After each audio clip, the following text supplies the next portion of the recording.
The Green Bay Packers are hoping that less is more at this critical position in 2026. Hi, I'm Gil Martin, and welcome everybody to today's episode of the Daily Packers Post, where we bring you in-depth videos on your Green Bay Packers. We have new episodes dropping every day, Monday through Friday, so hit the like button and subscribe so you never miss an episode. Also, visit our website at thepackerspost.com for in-depth articles on your Green Bay Packers. Today, we take a look at a critical position that the Packers are hoping that less is more in the upcoming season.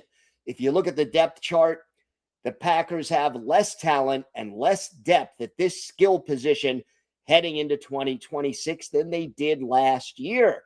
And yet, despite losing two key players during the offseason, the Packers believe they could get more production this coming season at this position if the players they have can stay healthy.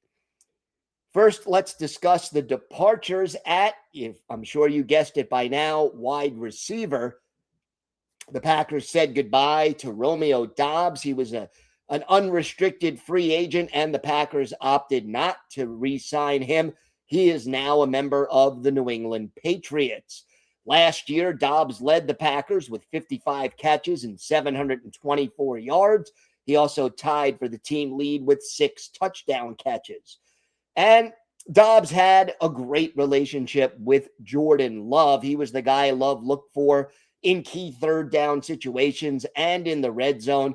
They had some really good chemistry, and let's face it, Doubs came up with some clutch catches over his time in Green Bay in the last 4 years that helped keep some drives alive.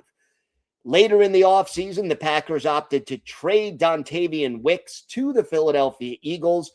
Wicks played 14 games for the Packers last year, started 7, finished 5th on the team with 30 catches, had 332 yards and 2 touchdown catches.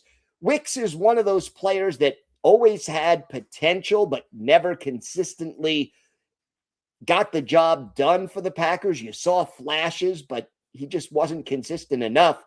And the advanced analytics showed that Wicks did a good job of getting open, but he had inconsistent hands and his route running wasn't always consistent. The drops, he had 9 in 2024. He did cut that down to only 2 last season, but he is no longer a Green Bay Packer. Now, one of the reasons that there was a problem last year, some players were reportedly unhappy with their roles on the team. That came out after the season had ended. And part of the problem was there were too many mouths to feed. The Packers had 9 different wide receivers catch at least 1 pass last year. Now, that's partially due to injuries, but it was also due in part to a lack of clear-cut roles for certain players. And look, you just had a lot of players with a lot of targets, but you weren't using your best players to maximum advantage. Romeo Doubs led the team with 85 targets. 5 players had more than 40, but only 1 had more than 50, and that was Christian Watson with 55. The goal for most teams is to get the ball to their most dangerous players, and the Packers didn't do that enough last season. So the hope is that by streamlining the receiver room, they can make that happen more frequently this year. So the roles should be clearer for 2026. Your top receivers on the boundary, Christian Watson, 1 starter. He is likely wide receiver 1. He gives the team a really good downfield threat.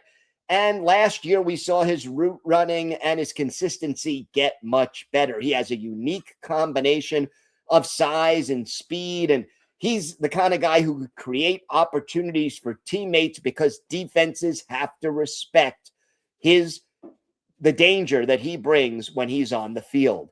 The starter on the other side, opposite Watson, is likely to be 2025 first-round pick Matthew Golden. Now, Golden had 29 catches last year. The only touchdown he caught came in the playoff game against Chicago. He wasn't quite a consistent starter. He filled in when other players were hurt, but he didn't quite establish a role for himself in the offense. They are counting on him to take a big leap forward in year 2 and become a major part of the offense. He has good speed. He has reliable hands. Now he needs to play up to his potential. And then the starter in the slot, most likely to be Jaden Reed. If he can stay healthy this year, Reed led the team in catches, playing out of the slot in both 2023 and 2024. Unfortunately, injuries severely limited his productivity last year. And look, Matt LaFleur loves to line him up in different places, in the backfield sometimes. They'll run end arounds, jet sweeps, bubble screens, all kinds of different plays to try to get the ball in Reed's hands in space. If he's healthy, these 3 guys plus Tucker Kraft, the tight end, could be your big target guys. And then you have depth with second-year man Savion Williams and free agent addition Sky Moore. They are the leaders, but there are other players obviously competing for those 4th, 5th, and 6th receiver spots. With more defined roles, the Packers think they can get more production at wide receiver this year, even without as much depth on the roster. Will less be more? We'll find out when the season gets underway. Visit our website at thepackerspost.com for in-depth articles on the Packers. Meanwhile, here on YouTube, hit the like button and subscribe so you never miss an episode. I'm Gil Martin. Have a great day, everybody. Stay safe, and of course, go Pack Go.